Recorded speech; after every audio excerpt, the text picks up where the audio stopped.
Assalamualaikum guys. So jumpa lagi kita di video yang kedua. Hari ni aku nak cerita pada korang 5 sebab kenapa aku post video aku dekat YouTube. Tapi 5 sebab ni mungkin aku tak letak dalam susunan lah. So sebab apa yang aku ingat, apa yang aku terfikir, aku just cakap je. So sebab yang pertama ialah aku nak cabar diri aku untuk buat something yang aku takut selama ni aku nak buat. Buat pengetahuan korang, aku sangat takut untuk bercakap di khalayak ramai. Ya, betul. Kat YouTube ni aku memanglah bercakap depan kamera, tak ada orang. Tapi ini boleh jadi stepping stone aku untuk aku lebih berani. Kalau korang nak tahu, cakap depan video ni pun sebenarnya gugup juga sebenarnya. Tapi yalah, kita boleh edit, kita boleh redo. Itu kurang sikit lah ketakutan tu. Cuma benda ni boleh jadi stepping stone aku lah. Okay. Poin yang nombor 2 ialah aku rasa aku tak tahulah korang, tapi aku rasa hidup aku kat dunia ni, yalah sekarang aku dah umur 40 tahun.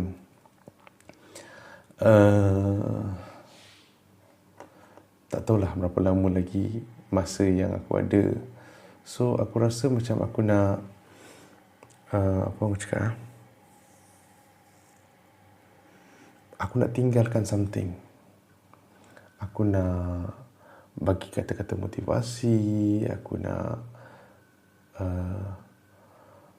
tinggalkan tips, aku nak mungkin share experience aku. Mungkin lepas aku tak ada nanti, anak-anak aku boleh tengok balik video ni kan, dengan syarat YouTube masih ada lah. Macam tu. So itu poin yang nombor 2. Poin yang nombor 3, aku nak cuba buat eksperimen berkenaan dengan YouTube. Eksperimen ni sebenarnya dah lama orang buat dan dah berjaya pun. Cuma untuk diri aku nak buat eksperimen sampai betul ke YouTube ni aku boleh buat sampai jana income. Boleh create income pasif.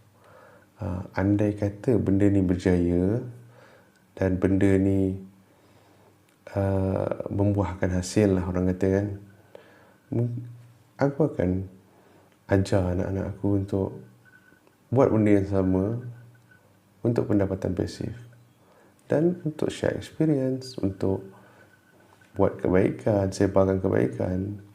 YouTube ni, kalau korang tahu, is very powerful tools sekarang ni. Sebab dia dah macam orang kata apa, dia dah ambil alih tugas Google. Mungkin diorang dah sama level. So, YouTube ni dah jadi macam satu search engine tau. Orang nak apa-apa, orang cari YouTube. Sebab kalau dekat Google, kita just type, kita dapat benda yang bertulis, benda yang info yang dalam tulisan.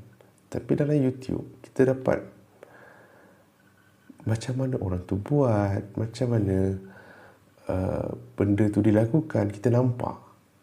Jadi macam benda tu orang kata apa, lebih berkesan lah pada aku. Aku sendiri pun kalau macam masa dulu-dulu aku nak buat mi goreng kan, aku tak tahu, aku seorang-seorang dulu, masa bujang dulu, aku just aku type dekat YouTube macam mana nak buat mi goreng, dan keluar macam-macam mi goreng ada. Berbanding zaman mak ayah kita dulu, dia hanya dapat resepi daripada buku dalam bentuk tulisan kan. Jadi benda tu memerlukan effort yang lebih lagi lah untuk membuatkan benda tu menjadi macam tu. So poin yang nombor 4, aku rasa why not? kenapa kita nak membazir sumber yang kita ada? Okey, kita ada handphone, kita ada wifi, kita ada sumber, orang kata apa, kita ada idea. So why not kita terjemahkan dalam bentuk video dan kita post kat YouTube supaya untuk orang lain dapat kebaikan. Benda, sumber yang kita ada, dan in fact benda tu boleh jana in the long run lah, boleh menghasilkan sesuatu. So aku rasa kalau orang nak buat bisnes yang tak ada modal, of course lah, modal tu ada. Kita nak beli handphone, kita nak bayar wifi. Tapi kalau kita tak buat YouTube pun, kita still bayar. Sebab kita nak buat kerja kita, betul tak? Jadi, alang-alang kita dah ada, kita consider percuma lah pasal kita bayar sebenarnya untuk benda lain. So, why not? Just do it. Bak kata Nike lah kan, just do it. Okay. Poin yang nombor 5, aku rasa kalau aku lebih kepada nak sharing thoughts, nak share kata-kata motivasi, macam nak share experience, pengalaman. Tapi benda tu kita buat di YouTube untuk kita tinggalkan kepada anak-anak kita. Macam tu. Contoh aku bagi contoh orang lain lah. Pasal kalau contoh aku, kata-kata motivasi tu macam korang tak nampak sangat kan. Contohnya korang ni ada kebolehan untuk buat nasi lemak yang paling sedap di atas muka bumi ni kan. Punya sedap gila lah. Kalau korang tak rekod benda tu dan tunjuk cara macam mana nak buat, apabila kita dah meninggal dunia nanti, benda tu hilang bersama kita tau. Macam kalau kita buat dalam bentuk tulisan, kita tulis, kita simpan, kita print, kita buat buku, benda tu betul, bagus. Tapi macam mana nak cakap, orang tu tak nampak kita buat tau. So mungkin dia perlu buat eksperimen 2-3 kali lagi baru boleh menghasilkan macam apa yang kita hasilkan. Tapi kalau kita buat video, orang tu dapat terus daripada kita, dan kita ada tips yang kita tak terfikir, kita terfikir dalam tu kita nak cakap, dan kita tak mungkin tips tu kita tak letak dalam buku. Dan aku rasa benda tu lebih berkesan. Macam tu. So aku rasa YouTube ni bagus untuk kita tinggalkan pengalaman kita, untuk kita tinggalkan kemahiran kita, skills kita untuk generasi akan datang buat rujukan. Okey, poin yang kelima, aku mula tak apa ingat lah poin yang kedua aku cerita ni, sebab aku ni kalau bercakap aku lupa diri, macam tu lah. Tapi kalau depan video ni mungkin tengoklah, kalau aku boleh edit aku edit, kalau tak korang dengar je lah. Poin yang nombor 5, macam mana? Aku memang mencari sesuatu yang aku boleh buat daripada rumah. Macam tu. Kalau korang nak tahu, kalau korang dapat rujuk Facebook aku, kalau nak buat rujukan lah, kalau korang baca Facebook aku, korang tengok Insta aku, macam-macam aku buat. Aku jual t-shirt, aku buat kuku, aku jual kuku, aku buat, in fact shawl pun pernah aku jual. Sebab benda tu aku try untuk buat income daripada rumah. Sebab aku rasa, aku memang nak duduk kat rumah bersama-sama anak aku. Buat pengetahuan korang, aku kahwin lambat. So bila kahwin lambat, anak aku dapat a bit late lah, macam tu.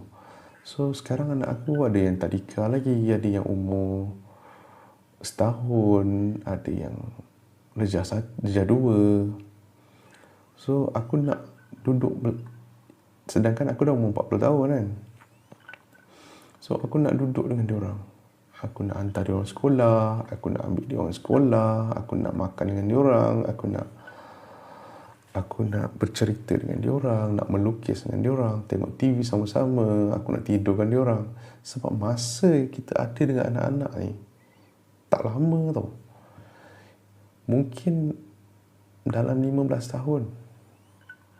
Sebab apa aku cakap macam tu? Sebab lepas 15 tahun, diorang ada kehidupan diorang sendiri dah. Diorang ada kawan-kawan, diorang perlu study, diorang perlu buat hal diorang juga kan. Kita pun masa tu tak tahu kita dah sakit ke belum.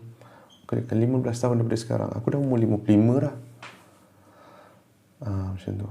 So aku nak cherish moment ni. Aku nak apa saya nak cakap? Aku nak guna momen ni sebaik mungkin untuk aku ingat dan untuk diorang ingat aku. Macam tu. So aku tengok YouTube ni, kalau aku akan cuba lah. Aku akan cuba untuk sampai dapat menghasilkan income.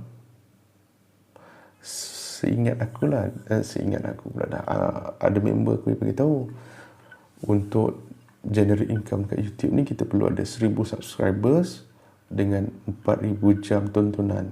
So aku dalam proses untuk buat banyak lagi video lah, banyak lagi konten-konten, hopefully yang bermanfaat untuk kita bersama lah. So aku rasa itulah 5 poin aku. Guys, aku harap korang pun, siapa yang dengar aku buat video ni, aku rasa korang pun patut start channel YouTube masing-masing untuk kita tinggalkan buat something yang bermanfaat pada generasi kita. Janganlah korang buat video yang tak bermanfaat. Korang buat challenge yang pelik-pelik. Korang buat aku tak tahu lah, tapi kalau budak-budak sekarang ramai yang buat kan. Tapi kalau kita yang dah tua-tua ni, janganlah buat TikTok pula ke, joget ke, menyanyi tu kalau suara sedap okey. So tu je lah guys. Aku rasa untuk sharing aku kali ni, sebab-sebab kenapa aku vlog, aku post video kat YouTube. So aku harap korang dapat idea atau manfaat, ataupun korang boleh trigger korang untuk buat benda yang sama macam aku buat. So guys, sekian. Terima kasih. Peace.